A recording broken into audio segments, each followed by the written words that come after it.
अस्सलामुअलैकुम वरहमतुल्लाहि वबरकातुहू। आज मैं आपको एक रियल स्टोरी सुनाऊंगा पायलट की। अ मैन हु क्रॉस्ड और who survived in Bermuda triangle.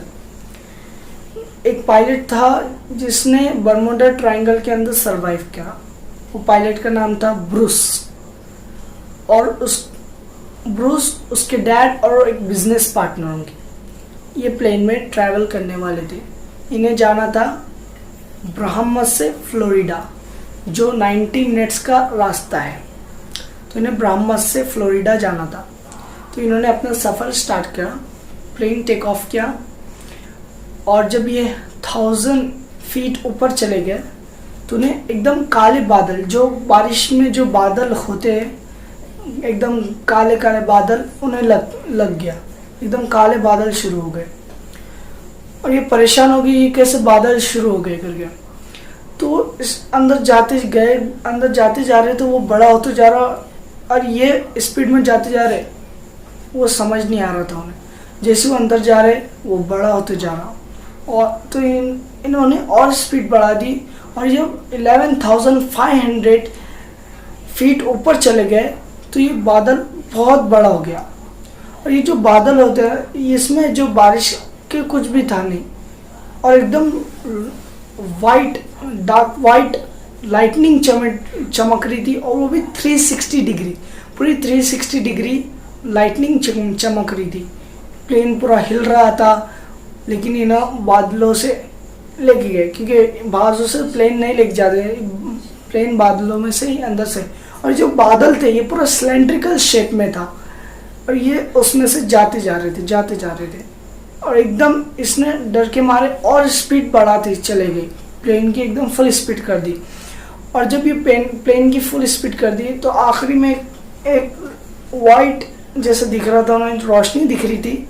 तो उसकी तरफ लेके जाते जा रहा था प्लेन। ब्रूस उसकी तरफ प्लेन लेके जा रहा था। जब उन्हें वाइट रोशनी दिखी तो जब बाहर आ रहे, जैसा कौन होता है उसके एंड पॉइंट होता है, वैसा ऐसा दिख रहा था ये।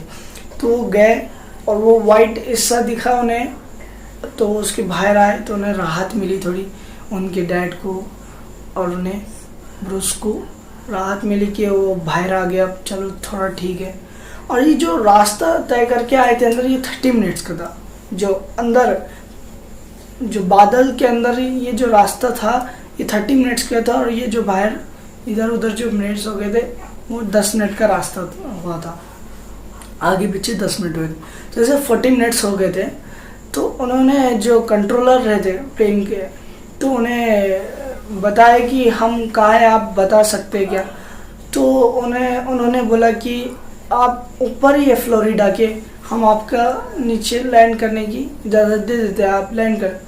तो उन्होंने लैंड किया, लैंड करके उन्होंने प्लेन लगाया और वो बहुत शॉक थे कि हम इतना रास्ता इतनी जल्दी कैसे कैप्चर कर लिए। तो उन्होंने क्या किया, बोले हम फ्यूल चेक कर लेंगे, क्योंकि उनको पता होता कितने रास्ते में कितना फ्यूल लगा, कितना यूज़ हुआ। तो उन्होंने फ्यूल चेक करा और वो और शॉक हुए जब फ्यूल देख के, क्योंकि फ्यूल आधा ही था। वो जो रास्ता तय करने वाले थे उसका आधा फ्यूल बस यूज़ हुआ। तो वो देख के शॉक हो गए कि यहाँ टाइम तो टाइम और फ्यूल भी आधा ही लग गया। अब वो शॉक हो गए। और वो जो आप बोल रहे होंगे पहले पायलट इधर से उधर से ले लिए होंगे रास्ता, ये भटक गए होंगे। वो जो पायलट था बहुत बचपन से, टीन एज से पायलट मतलब प्लेन चलाता था और बहुत सेंसिबल प्लेन चलाता था वो ब्रूस। और वो जो रास्ता था उससे शॉर्ट रास्ता नहीं था फ्लोरिडा के लिए आने के लिए, वो सबसे शॉर्ट रास्ता था। कौन सा? बर्मुडा ट्रायंगल का एक स्ट्रेच है, तो वो रास्ता एकदम शॉर्ट था, तो उन्होंने ये लिए थे। बर्मुडा ट्रायंगल था, उसका एक स्ट्रेच है, उसके ज़रिए से ये पास हुआ। तो ये बहुत हैरान हुआ।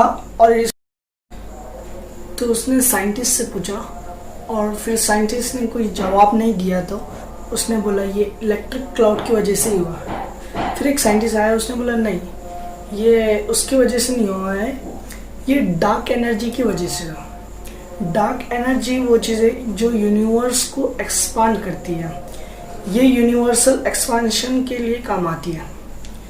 यूनिवर्सल एक्सपांशन, ब्लैक होल मतलब टाइम को कर्व करने के लिए काम आती है। ब्लैक होल है उसको टाइम को कर्व, ब्लैक होल भी टाइम कर्व, जैसा ये सीधा एरिया है इसको अपन कर्व कर लिए तो ये जो डिस्टेंस रहेगा वो कम रहेगा, इसलिए वो अब डेस्टिनेशन पे पहुंचने के लिए जल्दी पहुंच गया, उसकी जो डेस्टिनेशन है उस पर जल्दी पहुंच गया। तो ये ऐसा, ये जो थ्योरी है डार्क एनर्जी की, ये सिर्फ थ्योरी है, ये प्रैक्टिकल नहीं हुआ है। तो उसने एक बुक लिख दिया और चुप बैठ गया। इससे पहले भी बहुत मतलब 2000 शिप्स और 200 प्लेन्स गए थे और गायब हो गए, और ये कैसे हालात से गुजरेंगे इनका कुछ पता नहीं, इनका कुछ पता भी नहीं चल पाया। तो इसकी एक मिस्टीरियस कहानी थी ब्रूस की। ये बहुत अच्छी कहानी थी।